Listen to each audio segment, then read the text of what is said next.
Hello అండి, నమస్తే. Welcome to my channel. వర్షాకాలం వచ్చేసింది కదండి. ఇంకా వేడివేడిగా కారంగా ఏదైనా తింటే బాగుంటుంది అనిపిస్తుంది కదా. అందుకే ఇవాళ మీకోసం వడపావ్ రెసిపీని చేయబోతున్నాను. పక్కా స్ట్రీట్ స్టైల్లో ఉండబోతుంది. ఇంకా లేట్ చేయకుండా మరి ప్రొసీజర్ని స్టార్ట్ చేసేద్దాం.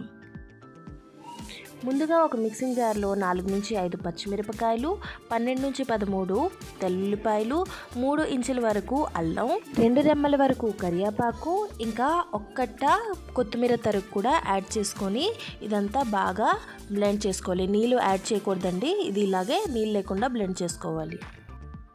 కరివేపాకు ఇంకా వెల్లుల్లిపాయలు ఆప్షనల్ అండి, మీకు ఇష్టం లేకపోతే స్కిప్ చేయొచ్చు. ఆ మిక్సీ చేయకుండా మీరు సన్నగా తరుక్కొని కూడా ఇది ప్రిపేర్ చేయొచ్చు. చూడండి, ఇలాగా నీళ్ళు లేకుండా కోర్స్గా బ్లెండ్ చేసుకోవాలి. తర్వాత నేను ఇక్కడ 5 బంగాళదుంపల్ని ఉడికించి తీసుకున్నాను.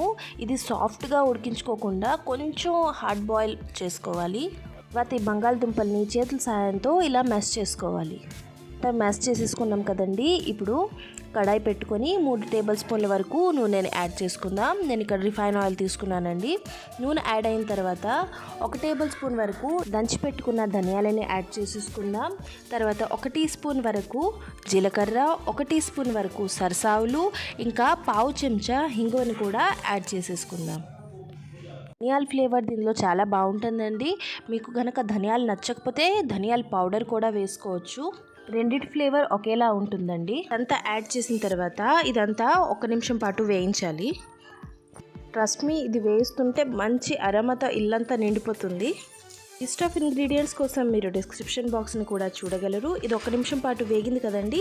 ఇప్పుడు మనం మ్యాష్ చేసి పెట్టుకున్న దుంపల్ని కూడా దీనిలో యాడ్ చేసుకొని వేయించుకోవాలి.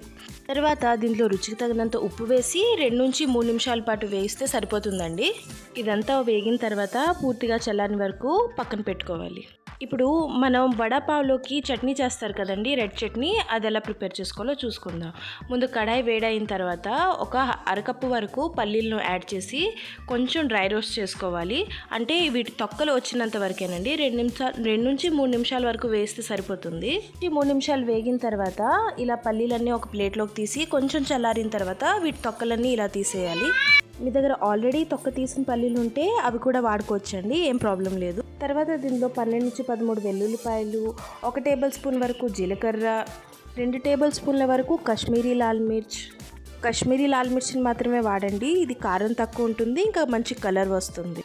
తర్వాత దీనిలో రుచికి తగినంత ఉప్పు వేసుకొని బాగా మిక్సీ చేసుకోవాలి. చూడండి, ఇది ఇలా బ్లెండ్ చేసుకోవాలి. ఇప్పుడు దీన్ని కూడా ఒక బౌల్లో ట్రాన్స్ఫర్ చేసుకొని పక్కన పెట్టేసుకుందాం. ఇప్పుడు వడపావుకి వడలు చేయాలి కదండి, అందుకే ఒక గిన్నెలో 1 కప్పు వరకు బేసన్ వేసుకున్నాను. తర్వాత ఈ బేసన్లో ఒక అర చెంచా వరకు పసుపు, 1 టేబుల్ స్పూన్ కారం, రుచికి తగినంత ఉప్పు, 1 టేబుల్ స్పూన్ వరకు బియ్యం పిండిని యాడ్ చేసుకోవాలి. బియ్యం పిండి దీనిలో ఆప్షనల్ మాత్రమే అండి. బియ్యం పిండి వేస్తే వడలు కొంచెం క్రిస్పీగా అవుతాయి. కావాలంటే బియ్యం పిండిని స్కిప్ కూడా చేయొచ్చు. ఇప్పుడు దీనిలో కొంచెంగా నీళ్ళు వేసుకొని ఇలా విస్కర్తో కలుపుకోవాలి. మీరు చేత్తో కూడా కలుపుకోవచ్చు, ఏం ప్రాబ్లం లేదు. లంప్స్ లేకుండా బాగా కలుపుకోవాలి.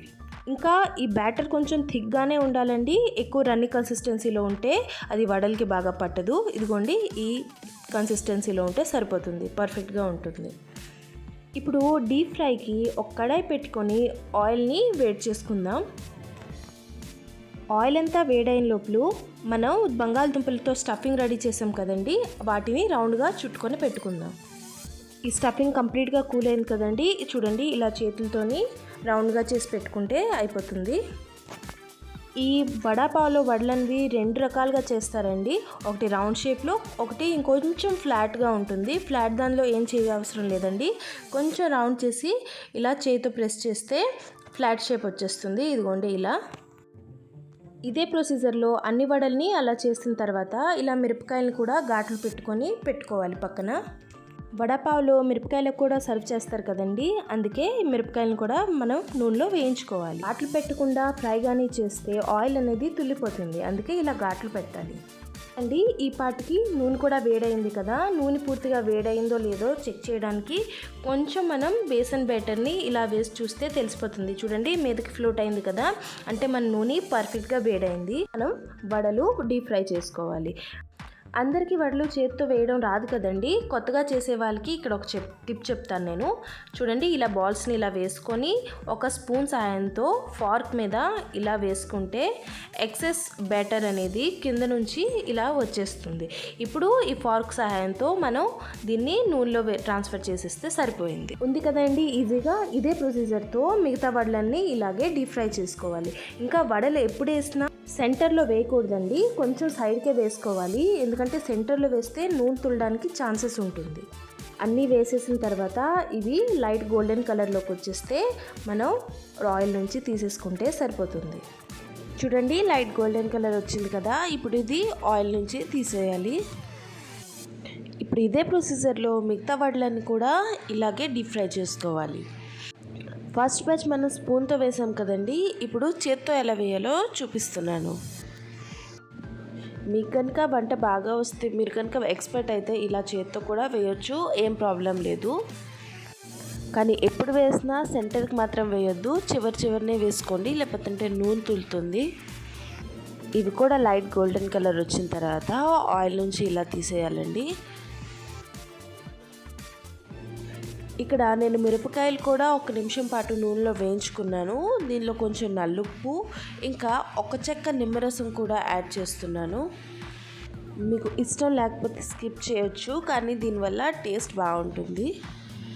రండి, మనం అన్నీ ఒక దగ్గరికి పెట్టుకున్నాం కదా. పావ్, వడ, మిరపకాయలు, ఇంకా రెడ్ చట్నీ, ఇవన్నిటిని ఇప్పుడు అసెంబుల్ చేసిస్తే మన వడపావ్ రెడీ అయిపోతుందండి. పావుని ఇలా సెంటర్ కట్ పెట్టి ముందు రెడ్ చట్నీ ఇలా పావు మీద అప్లై చేసిన తర్వాత ఆ చట్నీ మీద ఒక వడ, ఇంకా ఆ వడ మీద ఒక మిరపకాయ పెట్టుకొని పావుని క్లోజ్ చేసేస్తే సరిపోయిందండి. మన వడపావ్ రెడీ టు సర్వ్. ఇదే ప్రొసీజర్లో అన్ని వడపావుల్ని కూడా రెడీ చేసుకోవాలి. మీరు ఎప్పుడు వడపావ్ చేసినా వడలు వేడివేడిగా తీసిన తర్వాత సర్వ్ చేసుకుంటే టేస్టీగా ఉంటుంది.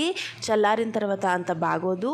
ఇంకా మీరు ఈ పావుల్ని బటర్లో అయినా నెయ్యిలో అయినా కొంచెం రోస్ట్ చేసిన తర్వాత సర్వ్ చేస్తే టేస్ట్ ఇంకా డబల్ అవుతుంది. చూడండి, అదే ప్రొసీజర్లో ముందు రెడ్ చట్నీ ఇలా అప్లై చేయాలి పావు మీద. తర్వాత దానిపైన ఒక వడ పెట్టుకోవాలి. దానిపైన ఒక మిరపకాయ పెట్టి క్లోజ్ చేసుకుంటే సరిపోయింది. ఇదే ప్రొసీజర్లో అన్ని వడలు సర్వ్ చేసేసిన తర్వాత కొంచెం రెడ్ చట్నీ ఇంకా మిరపకాయలు పెట్టుకొని సర్వ్ చేసుకుంటే చాలా టేస్టీగా ఉంటుందండి. ఇది పక్కా మహారాష్ట్ర స్టైల్ వడపావ్ అండి. మీకు కనుక నా వీడియో నచ్చినట్లయితే లైక్, షేర్ అండ్ సబ్స్క్రైబ్ చేసుకోవడం మర్చిపోవద్దు. And thanks for watching. ఒకసారి తప్పకుండా ట్రై చేసి చూడండి.